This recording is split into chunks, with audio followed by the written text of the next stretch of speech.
paciente no tenga síntomas. Dentro de estos vamos a utilizar lo que son los corticoides inhalados, también los agonistas inhalados de acción prolongada.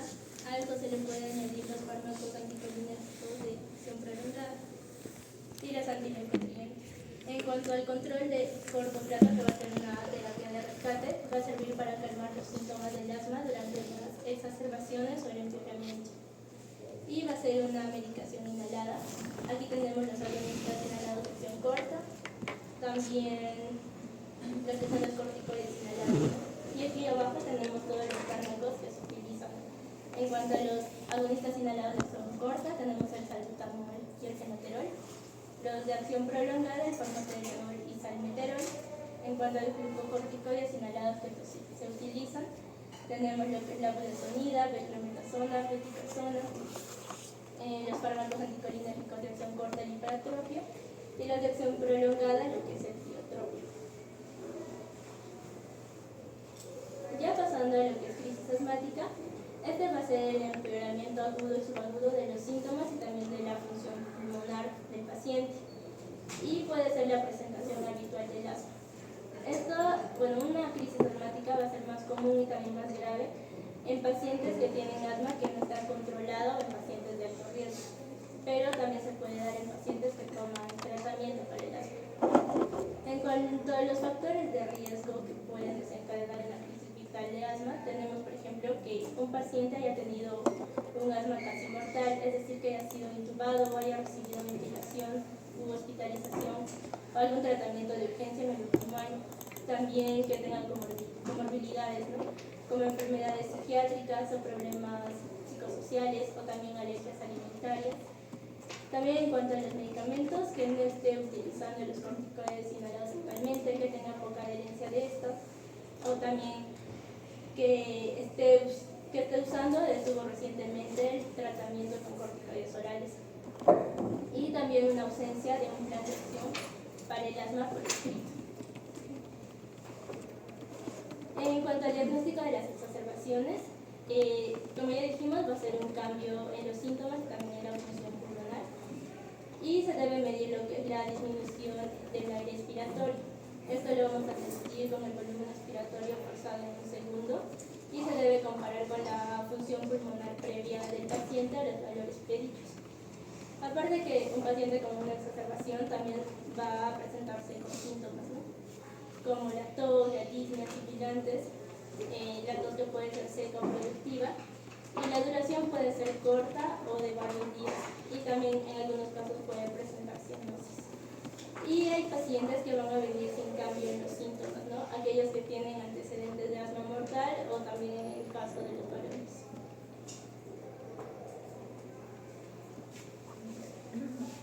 Yo les voy a hablar acerca de lo que es la evaluación de la gravedad. Es muy importante evaluar la gravedad de los pacientes porque de acuerdo a esta gravedad es lo que se va a determinar el tratamiento del paciente. Entonces, existen dos tipos de evaluación, una que es estática, que es la inicial de pretratamiento, y una que es la dinámica del posttratamiento. En el pretratamiento lo que se va a evaluar en los pacientes son los signos y síntomas, el grado de obstrucción del flujo aéreo, mediante lo que es la FEV1 y la P, y el intercambio, la infección del intercambio gaseoso. Y en cuanto a lo que es la dinámica, el cambio obtenido, es decir, desde el inicio y comparándolo con el post-tratamiento que va a tener, también la necesidad de efectuar otras exploraciones diagnósticas, como por ejemplo una radiografía o un electrocardiograma. En cuanto a lo que es los signos de crisis vital, si nosotros identificamos signos de crisis vital, como por ejemplo el paciente no puede hablar, tiene frecuencia cardíaca más de 120 o frecuencia respiratoria más de 30, se tiene que ya derivar a UCI, que eso ya lo voy a explicar más adelante. En cuanto a lo que es la saturación de oxígeno, es la manera más fácil para evaluar la cantidad de oxígeno en la sangre. Si es que este va a estar a nivel del mar, por debajo del 90-92%, puede ser indicativo de pedir al paciente otro examen, como por ejemplo la gasometría arterial. En cambio, en Cusco se puede considerar hasta normal 88%. En cuanto a lo que es la radiografía de tórax y el electrocardiograma, por ejemplo, la radiografía de tórax no es indicada para todos los pacientes. La guía GEMAS sí menciona la radiografía, y la guía GINA no menciona que se puede utilizar la radiografía de tórax porque hay muchos casos que se pueden confundir tomándolo con una neumonía, y esto puede hacer que el paciente reciba medicamento cuando no lo necesita. Ya, en cuanto a lo que es el tratamiento, que como ya lo mencionó Vamos a coger dos guías.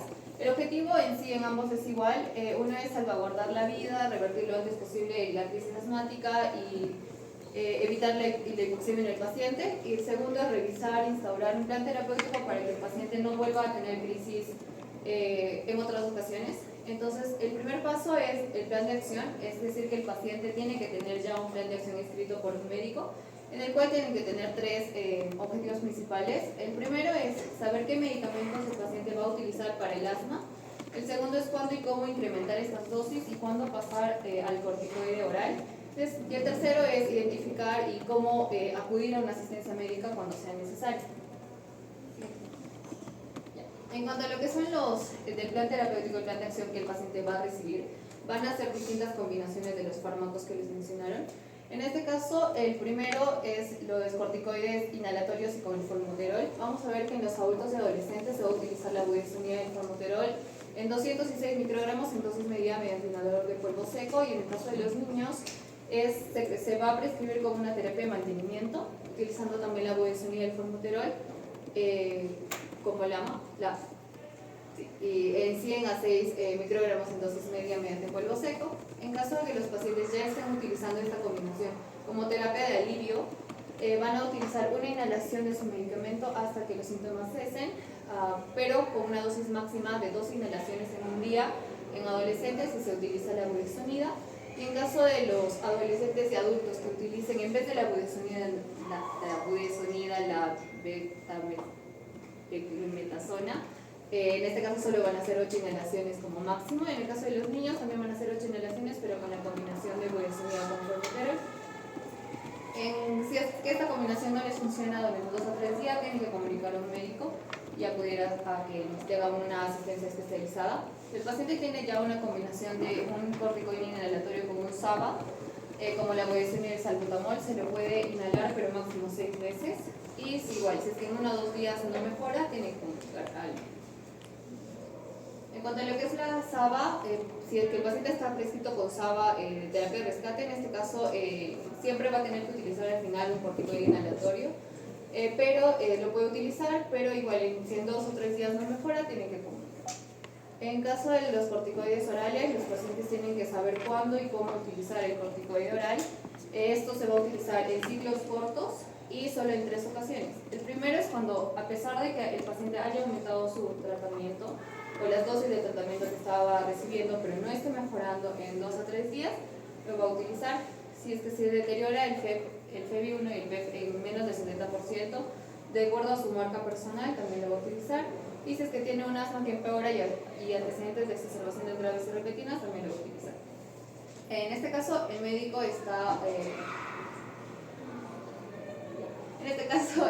está obligado a informarle al paciente de los efectos secundarios comunes del uso de corticoides, como por ejemplo los problemas intestinales, los problemas de sueño que puede llegar a tener. Eso en cuanto a lo que es el plan de acción primaria. Si a pesar de eso que el médico le ha prescrito ya por escrito anteriormente y no está mejorando, tiene que acudir a una atención primaria. Y eso es 1 o 2 una atención de emergencia. En caso de que sea atención primaria, lo que primero se tiene que hacer es tomar la historia clínica con datos concisos, rápidos, y el examen físico, evaluando principalmente la mortalidad.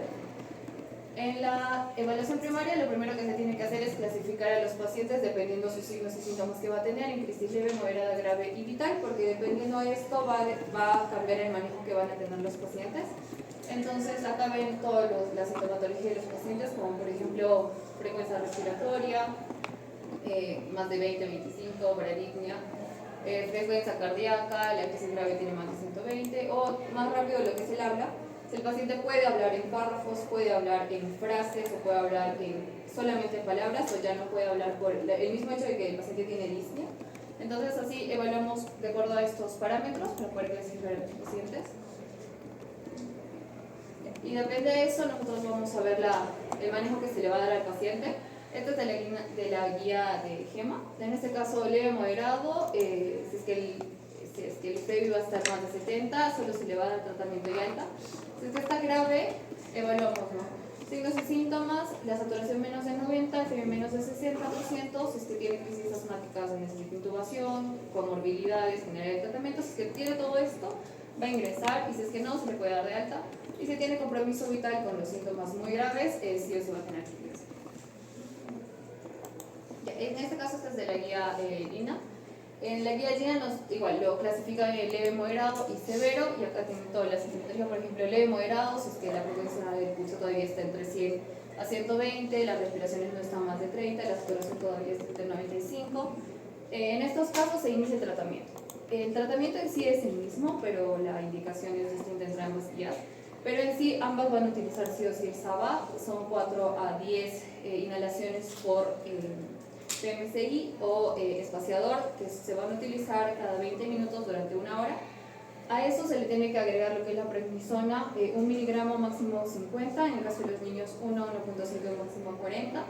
Y si es que se necesita oxígeno, se le va a administrar oxígeno.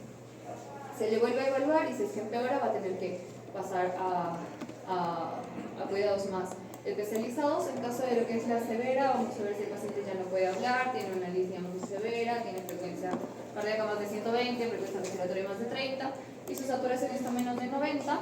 En este caso, y en el potencialmente fatal, cuando el paciente ya está confundido, no puede hablar, tiene disnea y todo eso, va a pasar sí o sí a UCI o a cuidados más especializados, pero mientras que se hace todo ese procedimiento de traslado del paciente y todo eso, ya se le tiene que iniciar el tratamiento, y se va a iniciar con SABA, con LABA, que es el bromuro hipatropio, y el oxígeno que se le va a administrar al paciente. Y si es necesario, se le tiene que administrar corticoides, pero en este caso corticoides sistémicos, y lo mismo no se va a evaluar posteriormente.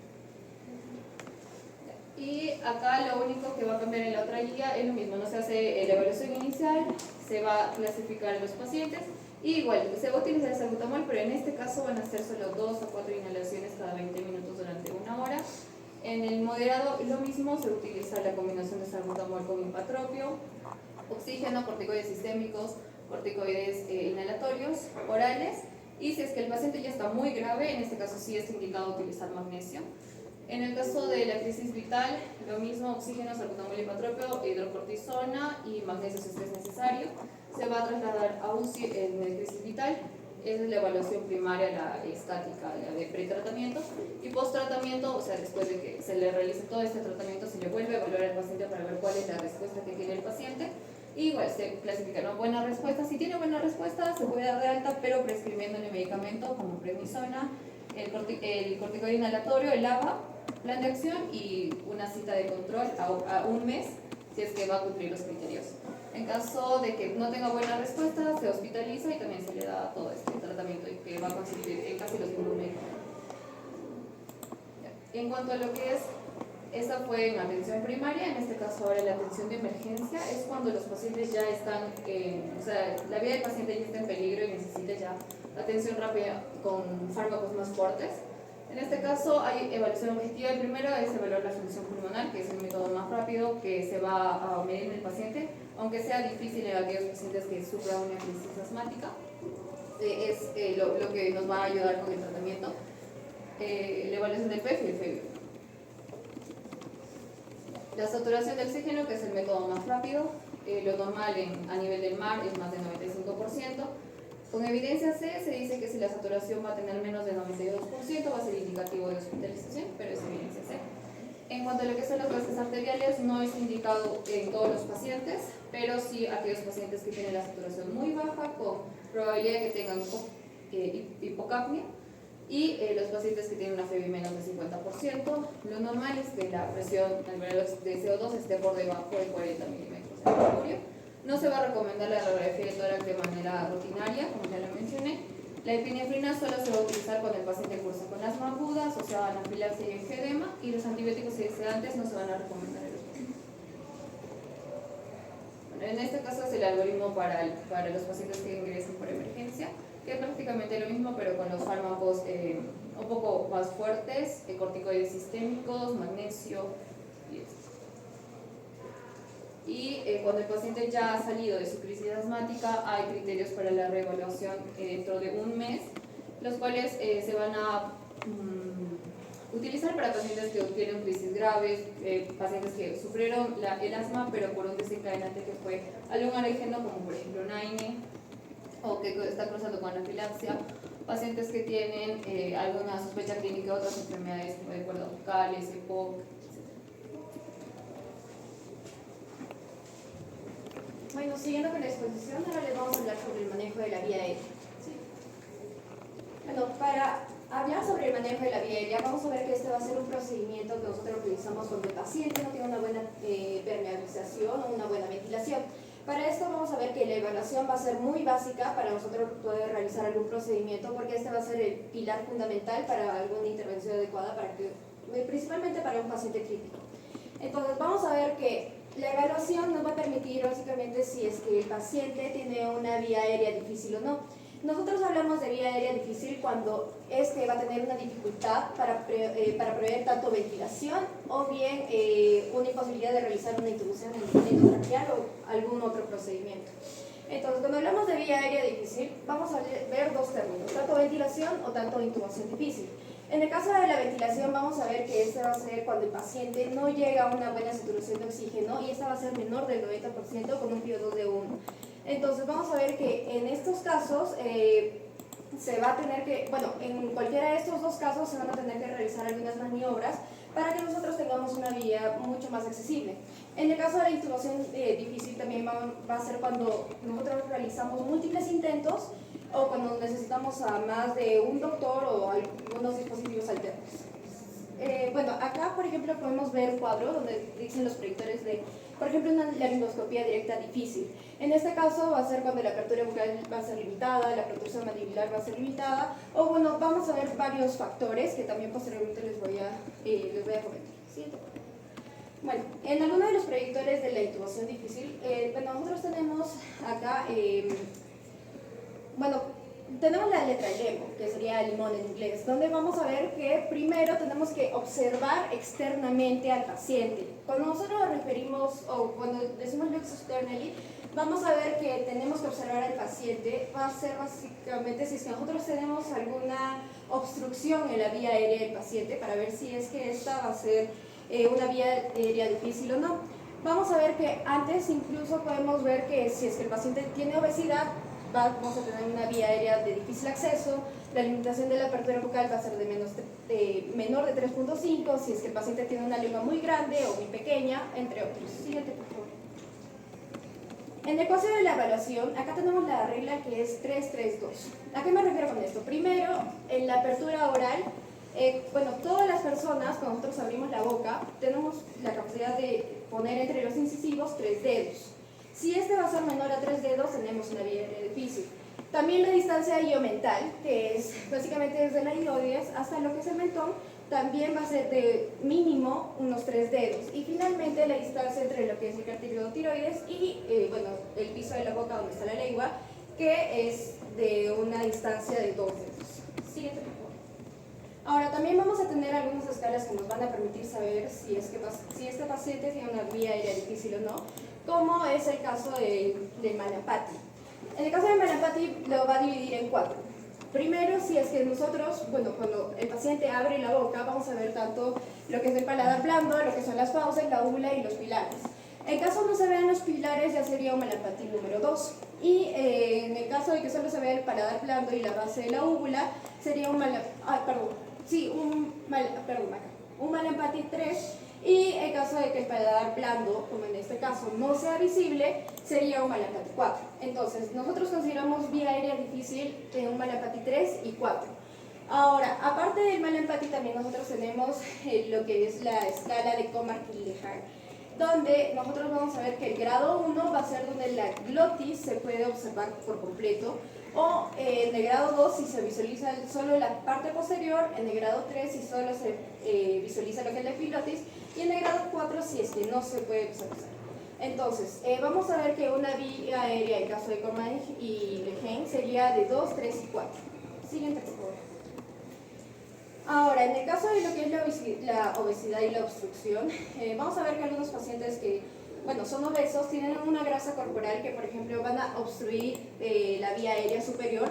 y la laringoscopio va a ser un poco difícil que pase a través de la vía, de la vía aérea. Entonces, vamos a tener en cuenta, aparte de la obesidad, si es que nuestro paciente tiene alguna obstrucción en la vía. Ahora, el hecho de que el paciente pueda mover el cuello también nos va a permitir, porque al momento de nosotros hacer el procedimiento necesitamos alinear los ejes para que nosotros tengamos una vía de acceso mucho más factible. Siguiente, por favor. Ahora, en lo que es el manejo de la vía aérea, vamos a hablar de múltiples procedimientos o múltiples dispositivos que se utilizan.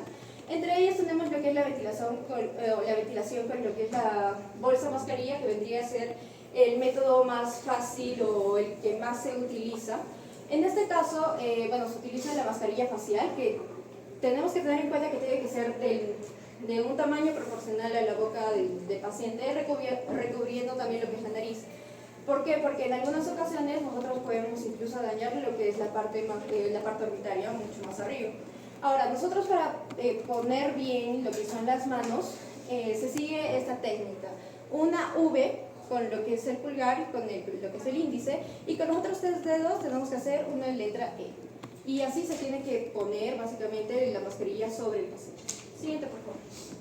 Ahora, hablando de lo que es la intubación endotraqueal, bueno, vía oral, vamos a ver que esto vendría a ser el gol estándar para que nosotros tengamos una vía aérea permeable en pacientes críticos. Este procedimiento va a tener varias ventajas. ¿Por qué? Porque nos va a permitir el control y el monitoreo de la ventilación, también nos va a permitir una buena oxigenación del paciente y finalmente nos permite individualizar entre la vía aérea digestiva y la respiratoria. Entonces, para que nosotros evaluemos en caso de una urgencia, si es que el paciente necesita una intubación, vamos a ver si en caso de que el paciente, cuando a un paciente se le esté dando el RCP, aquí nosotros utilizamos lo que es la mascarilla, que les expliqué anteriormente, y se necesita también oxígeno al 100%, y seguido a esto se realiza una intubación orotraqueal. Y en el caso del RCP también tenemos algunas pautas, siguiente por favor, donde vamos a evaluar 3 pilares fundamentales. Primero, lo que es el nivel de conciencia. Si por ejemplo nuestro paciente está omnibulando, o está en estupor, o está en coma, este puede ser tanto por una hipoxemia o por una hipercapnia, y este va a necesitar una intubación. En el caso de la piel vamos a ver que la cianosis como tal vendría a ser un signo de que no hay una buena saturación de la hemoglobina, y la cianosis, bueno, se va a presentar cuando la hemoglobina desaturada va a ser menor a 5 gramos por decilitro. En este caso también necesitamos, bueno, sería un indicador de que nosotros necesitamos una intubación. Y en el caso de lo que es la respiración, acá vamos a evaluar tanto el ritmo y la profundidad de los movimientos del tórax, también las respiraciones lentas y profundas que van a ser menores a 10 minutos. Bueno, acá tenemos que considerar que es una afección a lo que es el sistema nervioso central. Vamos a ver que algunos utilizan, bueno, en algunas guías se considera lo que es la taquipnia, pero bueno, encontré que esta vendría a ser mucho más inespecífica, y esta, bueno, puede ser parte de lo que es la etiología, por lo cual no es muy conveniente solo evaluarlo con la taquipnia. Vamos a ver que también se va a evaluar lo que es el flujo de aire, y se coloca la mano frente a la nariz, a la boca del paciente, para ver si es que hay flujo de aire. Y finalmente lo que es la caja torácica, si es que se infla o no, si está en inspiración o está en inspiración y se observa correctamente. Siguiente, por favor. Ahora vamos a ver aquí algunas indicaciones. Por ejemplo, si nosotros tenemos una gasometría o un pH menor a 7.25, o la presión parcial de oxígeno, de carbono o de dióxido de carbono. Si por ejemplo nuestro paciente tiene un Glasgow menor a 8, como anteriormente les estuve explicando en el nivel de conciencia, y bueno, vamos a ver que en algunos casos este procedimiento vendría a ser contraindicado. Por ejemplo, en la fractura de lo que es la base del cráneo, o si hay algún trauma o lesión facial grave. Siguiente, por favor. Ahora, para que nosotros, bueno, para un buen procedimiento, acá hay una mnemotecnia que vendría a ser las 7 P's, que primero sería la preparación. En este paso nosotros vamos a preparar todos los materiales antes del procedimiento, tanto medicamentos, algún dispositivo que vayamos a usar, entre otros, que bueno, lo vamos a explicar en el video. Y acá también, bueno, anteriormente ya debimos de haber hecho una evaluación previa al paciente, como les explico.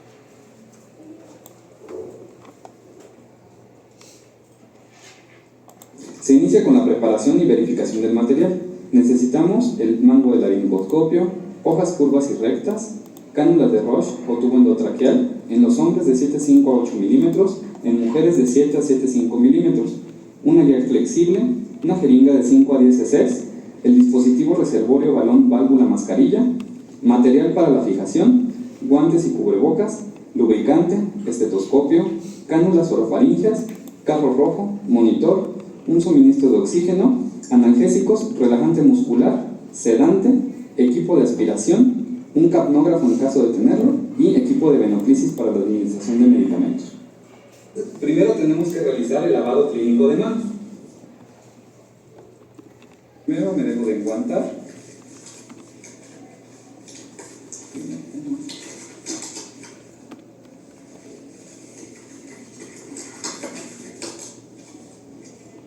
¿Me puede ayudar apoyando abriendo la cámara? Lo primero que tenemos que hacer es verificar la integridad del globo. Así que con una jeringa de 5 cc vamos a verificar la misma.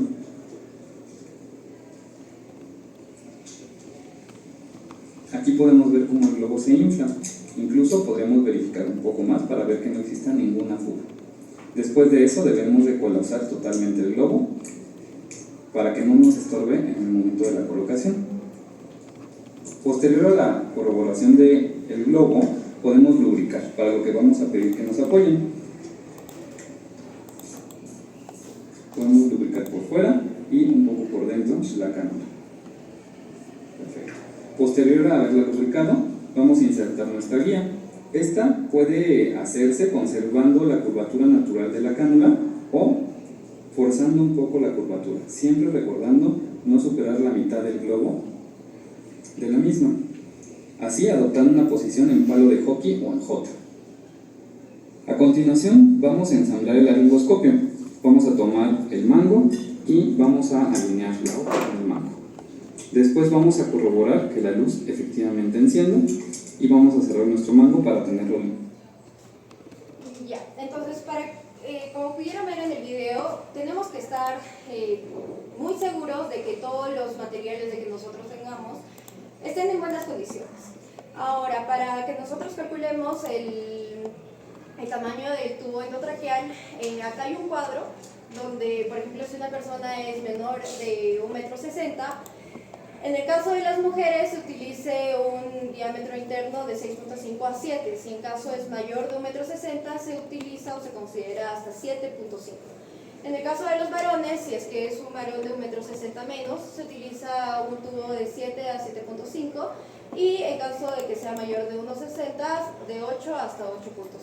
Siguiente, por favor. Ahora, en el caso de pretratamiento y lo que es la parálisis muscular e inducción, acá hablamos más que todo de los medicamentos que se utilizan antes del procedimiento. Entonces, vamos primero a tener los analgésicos. Por ejemplo, el más utilizado es el opioide del fentanilo, con la dosis de 1 a 10 kilogramos por kilo de peso. En el caso de la inducción, bueno, para que el paciente esté un poco sedado, se utiliza tanto el propofol, el midazolam, la ketamina o el etomidato.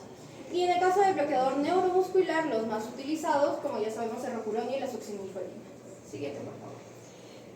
Bueno, para la protección y posición, bueno, anteriormente les comenté que el paciente debe tener una buena movilidad de lo que es el cuello, justamente para que nosotros podamos realizar lo que es la posición del olfateo. En el caso de la posición del olfateo, se trata de alinear los tres ejes, el eje oral, el eje faríngeo y el eje laríngeo. ¿Para qué? Para que el dispositivo pueda entrar con facilidad.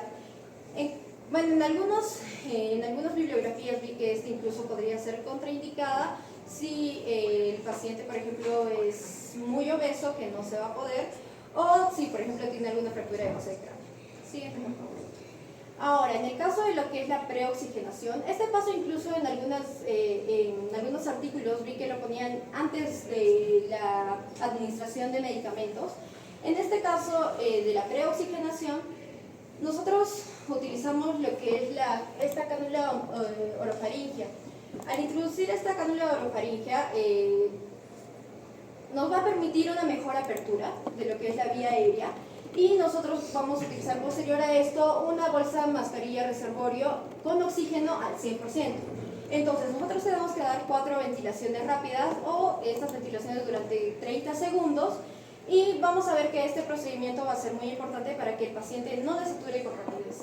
Entonces esto nos va a dar un tiempo para realizar el procedimiento en unos 6 a 8 minutos. Siguiente, por favor. En lo que es la posición, el posicionamiento tanto del tubo, nosotros tenemos lo que es la maniobra de Selig. En este caso la maniobra de Selig es hacer presión sobre el cartílago para que la vía del esófago haga presión contra las vértebras. Entonces vamos a ver que esta maniobra nos va a permitir un menor riesgo de broncoaspiración y bueno, esta técnica es usada incluso desde los años 60 y desde los años 70 ya fue implementada en varias guías. Y posterior a esto se realiza lo que es la laringoscopía abierta. En el caso de la laringoscopía abierta, nosotros vamos a saber que la distancia correcta cuando nosotros introduzcamos lo que es el tubo endotraqueal va a ser de unos 20 centímetros, justo 2 centímetros por debajo de las cuerdas vocales y 2 centímetros por encima. Siguiente. Y finalmente lo que es la posintubación, que se refiere a si es que nosotros hemos hecho correctamente el procedimiento. Para esto existen varias técnicas, que por ejemplo es la visualización directa del paso del tubo endotraqueal a través de las cuerdas vocales. Otro es si es que nosotros vemos una simetría cuando nosotros estemos soplando el fluido. Y finalmente lo que es la onda de capnografía, que vendría a ser el método más eficaz para saber si es que nosotros hemos hecho un buen procedimiento. Siguiente, por favor. Y bueno, finalmente tenemos un video donde se muestra el procedimiento. El siguiente paso es la posición, por lo que tenemos que poner al paciente en una posición en que nos acomode para hablar. Lo primero que tenemos que ver es si no queda tan calculadora, eso es importante, así como si hay entre las costillas o dentro del labio. Posteriormente podemos alinear los ejes oral, faríngeo y laríngeo para que estén alineados. Y posteriormente, realizando la maniobra frente al mentón, podemos mantener la vía aérea. El siguiente paso será la oxigenación, pero antes de eso vamos a usar una cánula de Guedel para poder permeabilizar nuestra vía aérea. Vamos a colocarla de forma lateral desde la comisura labial derecha y vamos a girar hasta llegar a la posición más anatómica. Automáticamente la cánula queda en la adecuada posición. Posteriormente, usando nuestro dispositivo de ventilación, vamos a colocar la mascarilla desde el puente nasal hacia la barbilla, recordando que debemos formar una C y una E. La C posiciona la mascarilla y la E en toda la rama mandibular. Y podemos ventilar al paciente durante 30 segundos o con 4 ventilaciones rápidas con fríos al 100%. El siguiente paso es pasar el tubo endotraqueal, pero lo primero que tenemos que hacer es sacar la cánula. Para esto únicamente tiramos de ella y fácilmente la podemos retirar. Con mi laringoscopio en la mano izquierda lo voy a abrir, lo voy a introducir por la comisura labial derecha y cuidando de no hacer palanca con los dientes, voy a empujar hacia adelante y hacia arriba. Esto me va a permitir ver las cuerdas vocales y sin dejar de observarlas voy a tomar con la mano derecha mi tubo endotraqueal y lo voy a pasar hasta llegar más o menos a 20 centímetros. Una vez que estoy seguro de que estoy en la vía aérea, tengo que sacar mi laringoscopio con la mano izquierda y nunca dejo de soltar la cánula endotraqueal con la mano derecha. El siguiente paso será retirar la guía. Una vez retirada la guía, podemos comprobar la adecuada colocación de la misma insuflando el globo. Para eso voy a solicitar la jeringa de 5 cc. Y también voy pidiendo mi equipo de ventilación para poder corroborar que esté en adecuada posición. Nótese cómo nunca se deja de agarrar la cánula endotraqueal. Para esto vamos a activar la confirmación primaria. Solicitamos comprobación primaria. El primer punto va a ser ventilarse. Nos tendrá que indicar si se ventila o no. ¿No ventila? Perfecto. El siguiente punto será la base pulmonar izquierda. Base pulmonar derecha. Ápice izquierdo. Ápice derecho. Con esto habremos concluido la comprobación primaria. Como paso serán los cuidados posintubación. Para esto vamos ya a hacer la cánula en una dirección externa.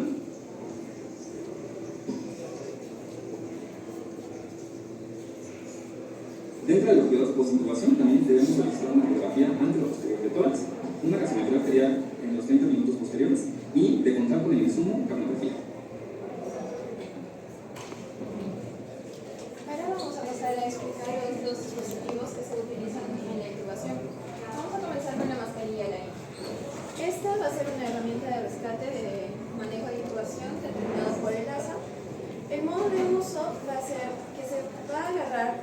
mascarilla de esta manera, como un lapicero, con la guía del dedo índice de la mano dominante.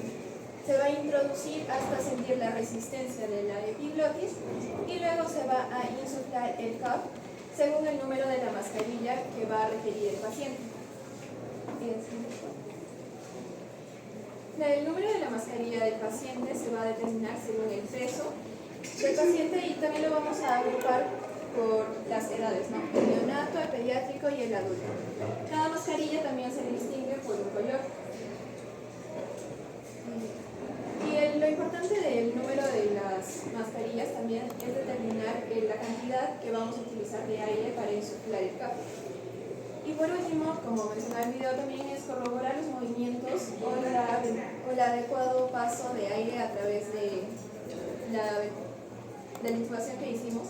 Y es importante recordar que esta mascarilla no va a sellar la vía aérea, por lo tanto el riesgo de que exista aspiración.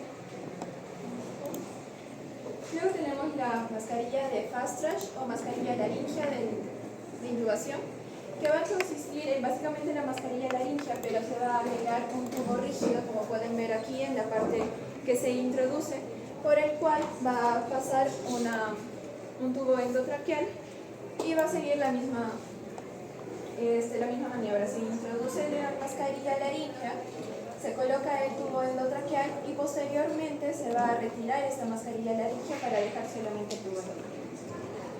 Y por supuesto se va a corroborar los movimientos torácicos para ver que está ventilando adecuadamente. Como pueden ver aquí, el tubo endotraqueal va a pasar por la mascarilla hasta donde debe colocarse, hasta 2 centímetros por debajo de la glotis.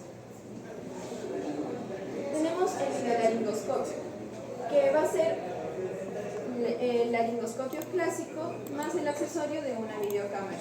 Esto va a facilitar que podamos ver la glotis, porque es más fácil, ¿no?, ver mediante un video que tratar de ver por ahí buscando a través de la boca.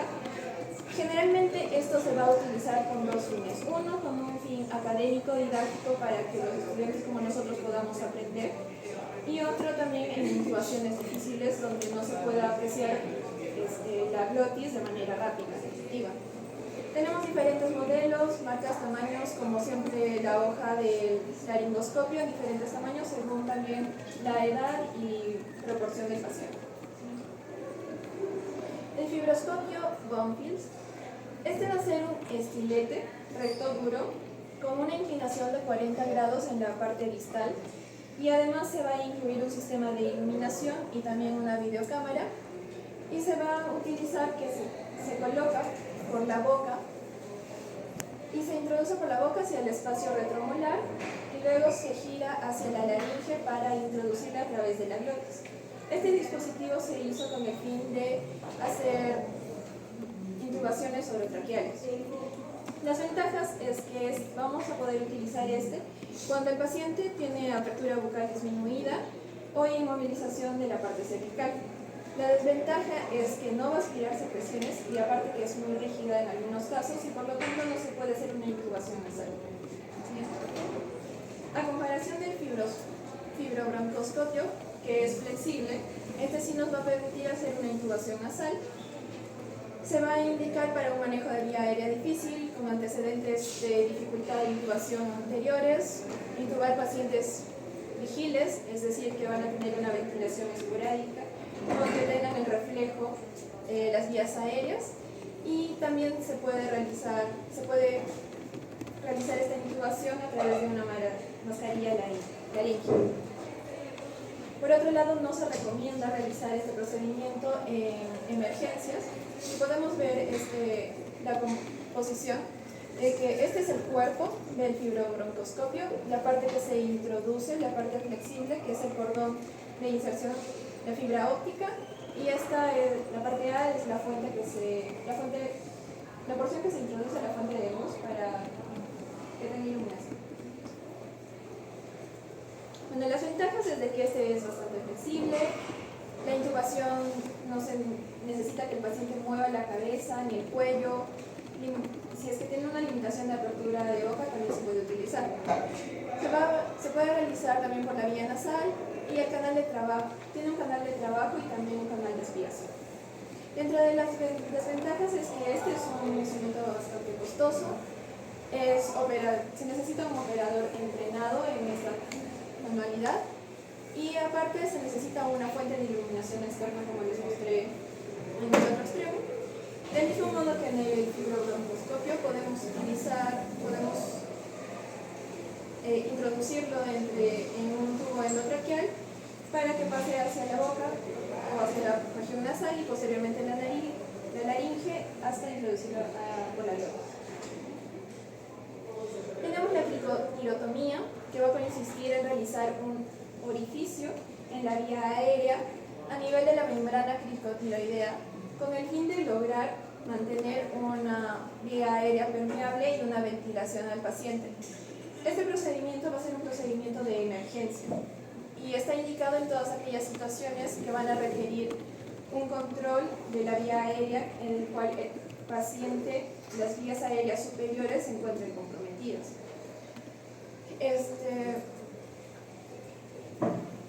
Bueno, se va a asegurar esto. Tenemos dos clases de kits, un kit de cricotomía percutánea en el cual se va a utilizar básicamente con una punción exacta en la membrana cricotiroidea para ponerlo el ventilador, mientras que también puede ser mediante un kit quirúrgico.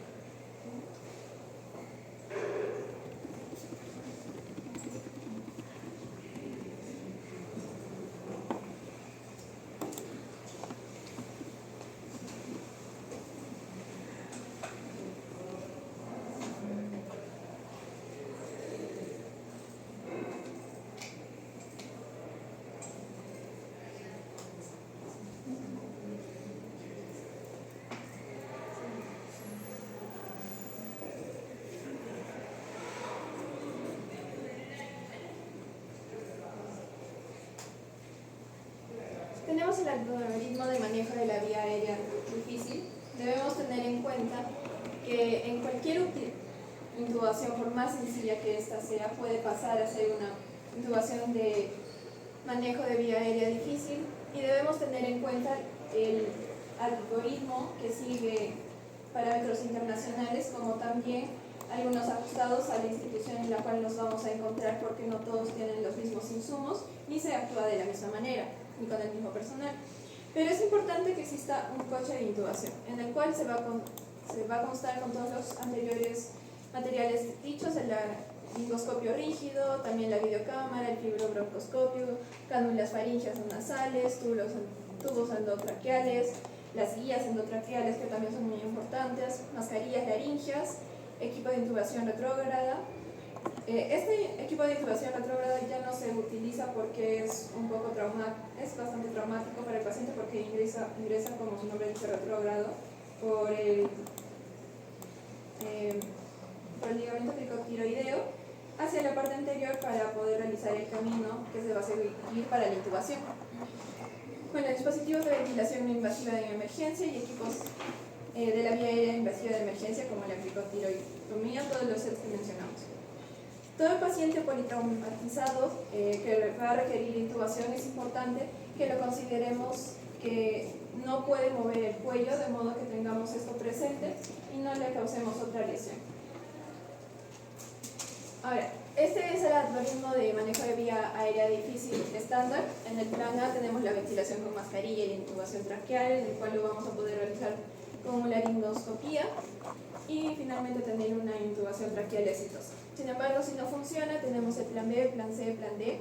El plan B, mantener la oxigenación constante, la plan C, la ventilación de mascarilla facial, y el plan D, el abordaje cervical de emergencia, que consiste en la cricotirotomía. Pero es importante que enfaticemos en este algoritmo en cuanto al aspecto de emergencia, en el servicio de emergencia. Esta es una revisión de varios artículos que se realizó, en el cual la conclusión fue de que en una situación o en una intubación de emergencia se debe tener presente dos cosas.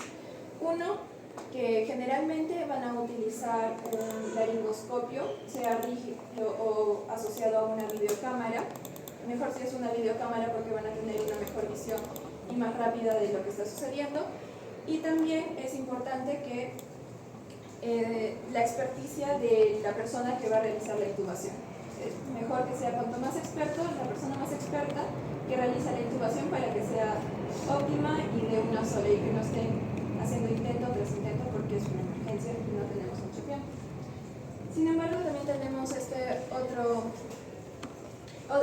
tubo endotraqueal que va a ser de doble luz, uno en el que va a ocluir la parte del esófago, impidiendo así las aspiraciones. Entonces este estudio lo ha recomendado con un globo para la parte esofágica y la otra para la parte laringe.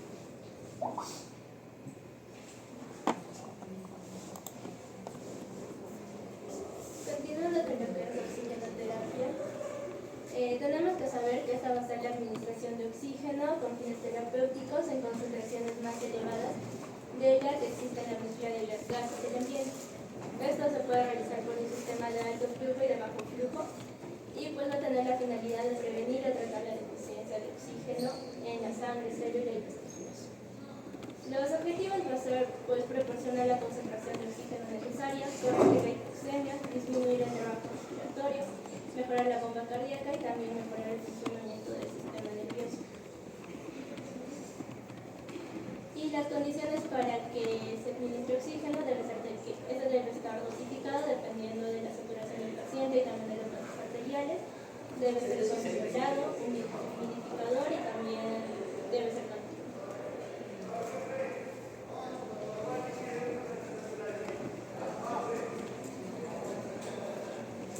El oxígeno que se le vamos a administrar al paciente hay que humidificar siempre, pues es bien seco, debe calentarse siempre que se pueda.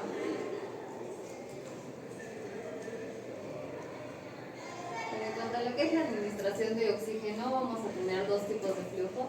Un oxígeno de tipo bajo flujo y de alto flujo. Nos referimos a bajo flujo cuando le vamos a administrar al paciente oxígeno, pero este se va a combinar con el aire ambiental. Lo malo de este bajo flujo es que la cantidad de oxígeno que nosotros le vamos a poder administrar va a ser menor a 40 litros por minuto. Aparte que el control de este CO2 no lo vamos a poder controlar constantemente. Mientras que en el alto flujo vamos a ver que totalidad del gas que le vamos a administrar al paciente va a ser en su totalidad, es decir, que no se va a combinar con el aire del medio ambiente. Las ventajas es que se puede controlar de mejor manera el CO2 y el oxígeno que se le pueda administrar va a ser más de 40 litros por minuto. Entonces esa es la clasificación en sí de los sistemas de bajo flujo y los sistemas de alto flujo. De bajo flujo tenemos la cánula nasal, máscara simple, máscara con reservorio, que tiene dos tipos, que es de reinhalación parcial y no reinhalación. Y los de alto flujo tenemos Venturi y la máscara de reservorio con reservorio. En cuanto a lo que es la ventilación mecánica, esta también es otra manera de administrar el oxígeno al paciente de manera constante. Se utiliza principalmente en pacientes que no tienen buen ingreso de aire dentro de los pulmones, ya sea porque sufren ciertas enfermedades o, como ya lo mencioné, en el asma también se puede utilizar cuando el paciente está muy grave. Tiene ciertas indicaciones, como por ejemplo cuando el paciente tiene frecuencia respiratoria más de 30, cuando el paciente tiene un pH menos de 7, también cuando la presión parcial de CO2 va a estar por encima de 50 milímetros de mercurio. En este caso, el soporte ventilatorio va a dar de dos maneras que se puede programar en la ventilación mecánica, ya sea ayudar con la presión al paciente o administrarle volumen al paciente. Dentro de la ventilación mecánica pueden existir también dos tipos, que pueden ser la no invasiva, que se utiliza máscaras, y la que es una invasiva, como la intubación intratraqueal. La primera del sistema de bajo flujo vamos a tener la cánula nasal o la cánula binasal, que esa es una de los métodos más utilizados, pero se va a utilizar en pacientes que tienen poca gravedad, es decir, que no necesitan tanta cantidad de oxígeno porque no se va a poder administrar mucha. Es uno de los métodos más simples, como lo pueden ver en la imagen, se coloca en las narinas la cánula en sí, se pasa por detrás de las orejas y ya. Lo malo es que se puede, no tiene un medio de fijación, entonces se puede salir también. En el caso de la relación que tiene con el frío, vamos a ver que se puede administrar como máximo 5 litros por minuto. Con la FIO 1 litro tenemos 24%, 2 litros 28, 3, 32, 4, 36 y 5 que va a ser 40%. Las ventajas que tiene este, como lo mencioné, es muy rápido, es seguro, es sencillo, el paciente va a sentirse más cómodo porque como solo está en la parte de la nariz, básicamente el paciente puede comer con normalidad. Lo malo es que no se puede controlar bien la FIO2, el paciente lo puede mover, se puede mover también y no va a controlarse bien. Puede generar resequedad mucosa y irritabilidad y se desafía.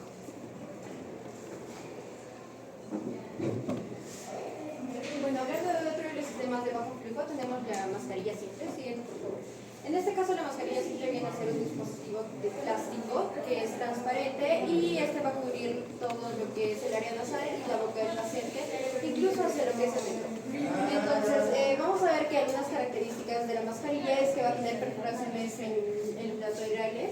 Vamos a ver que hay una cinta elástica que va a fijar a lo que es la cabeza del paciente. Vamos a tener una tira metálica adaptable y las funciones principales de esta mascarilla es que este va a permitir que haya una salida en el aire expirado por el paciente. Y bueno, una de las grandes ventajas es que es ajustable y se puede adaptar a la nariz del paciente. Siguiente, por favor. En cuanto a la relación de este dispositivo con el FIO2, vamos a ver que este va a ser entre 5 y 8. Entonces, 8 litros por minuto, que vendría a ser lo máximo. Y este va a aportar un máximo de 60% de FIO2 cuando nosotros tenemos de 7 a 8 litros por minuto. Siguiente. Ahora, entre las ventajas y las desventajas, vamos a ver que este es muy cómodo, es económico y es práctico. Se utiliza en básicamente todos los establecimientos de salud. Este no va a producir una sequedad de mucosas y este es un dispositivo no invasivo. En cuanto a las desventajas, vamos a ver que este va a interferir en la alimentación del paciente porque, porque está cubriendo también lo que es el área bucal del paciente. Este va a producir calor y se puede descolocar, se puede salir. Y bueno, vamos a ver que este no nos sirve mucho cuando utilizamos en flujos menores de 5 litros. Por eso, como les mostré en la tabla anterior, es preferible usar entre 5 a 8 litros. Porque si utilizamos menos de 5, vamos a retener lo que es el CO2. Siguiente, por favor. En lo que es la mascarilla con reservorio, que también es un sistema de bajo flujo, siguiente, vamos a ver que, bueno, este dispositivo va a presentar reservorios, es decir, como su nombre lo dice, va a permitir almacenar el oxígeno.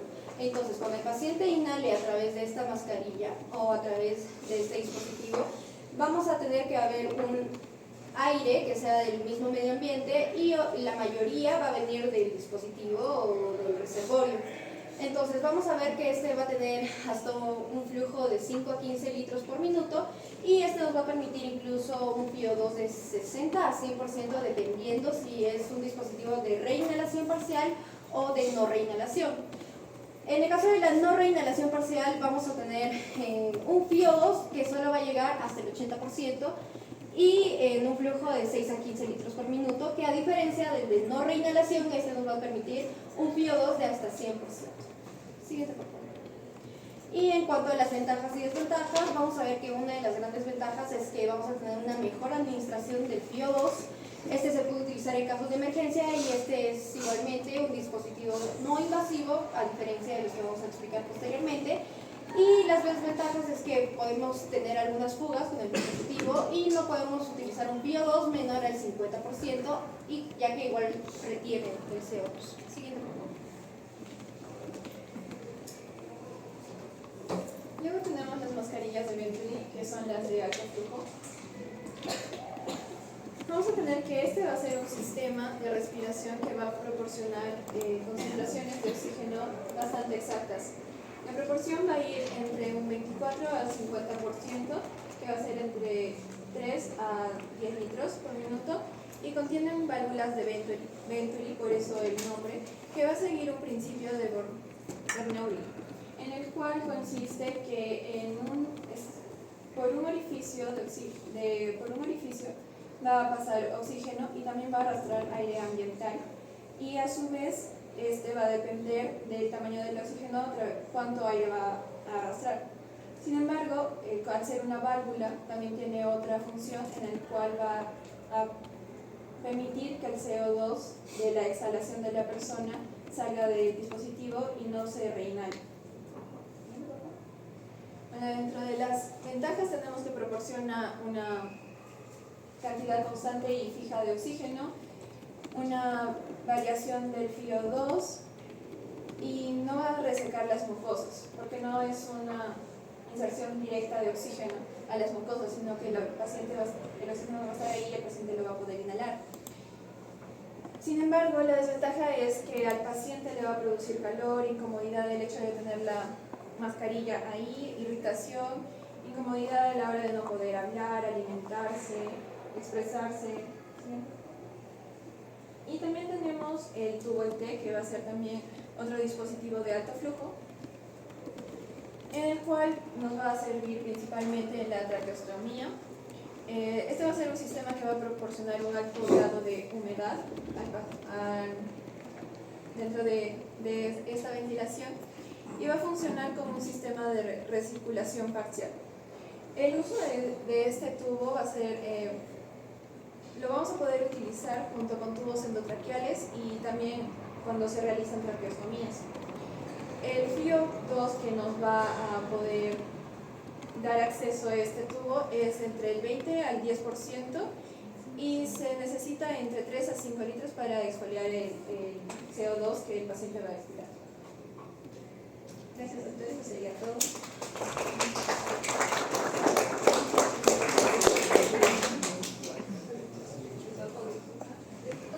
Bien, el otro grupo de